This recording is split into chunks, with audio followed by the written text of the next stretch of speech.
ಅಲ್ಲ, ಈಗ ಅವ್ರನ್ನ ನೋಟಿಸ್ ಕೊಟ್ಟಿದ್ದಾರಂತೆ. ನನಗೆ ಬಂದ ಮಾಹಿತಿ ಪ್ರಕಾರ ಅವರಿಗೆ ನೋಟಿಸ್ ಕೊಟ್ಟಿದ್ದಾರೆ. ನೋಟಿಸ್ ಕೊಟ್ಟು ಅವರ ಸ್ಟೇಟ್ಮೆಂಟನ್ನು ರೆಕಾರ್ಡ್ ಮಾಡ್ಕೊಳ್ತಾರೆ. ಯಾಕೆಂದರೆ ಅವರು ಕನ್ಫ್ಯೂಷನ್ ಇದೆ. ಅವರು ಕಂಪ್ಲೇಂಟ್ ಕೊಟ್ಟವರು ಇಲ್ಲ ಅವ್ರನ್ನ ಹೆಸರು ಸೇರಿಸಲೇಬೇಕು ಅಂತ ಒತ್ತಾಯ ಮಾಡಿ ಅವ್ರು ಇನ್ವಾಲ್ವ್ ಆಗಿದ್ದಾರೆ ಅಂತ ಹೇಳಿದ ಮೇಲೆ ಅವ್ರ ಹೆಸರನ್ನು ಕೂಡ ಸೇರಿಸಿದ್ದಾರೆ. ಈಗ ಹೊಸದಾಗಿ ಅವರು ಇಲ್ಲ ಅವರೇನು ಇನ್ವಾಲ್ವ್ ಆಗಿಲ್ಲ, ಅವ್ರ ಹೆಸರು ಸೇರಿಸ್ಬೇಡಿ ಅಂತ ಅವರೇ ಹೇಳಿದ್ದಾರೆ ಅಂತ ಕೇಳಿದೆ. ಹಾಗಾಗಿ ಅದಕ್ಕೆ ನಾವು ಏನೇ ಇರಲಿ ಅವ್ರು ಒಂದ್ಸಾರಿ ಕೊಟ್ಟ ಮೇಲೆ ಅವ್ರನ್ನ ಕರಿಬೇಕು ಅಂತೇಳಿ ಅವ್ರ ಪ್ರೊಸೀಜರ್ ಪ್ರಕಾರ ಮಾಡ್ತಾರೆ.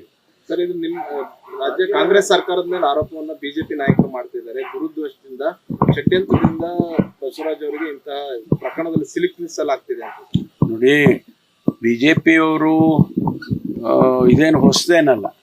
ಯಾವುದಾದ್ರೂ ಇಂಥ ಘಟನೆಗಳಾದಾಗ ಸ್ವಾಭಾವಿಕವಾಗಿ ಕಾಂಗ್ರೆಸ್ನವ್ರನ್ನ ದೂಷಣೆ ಮಾಡ್ತಾರೆ.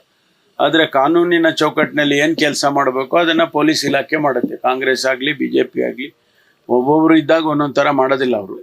ಹಾಗಾಗಿ ಅವರು ಆ ಕೆಲಸ ಅವ್ರು ಮಾಡ್ತಾ ಇದ್ದಾರೆ. ಅಲ್ಲ, ಈಗ ಅವ್ರನ್ನ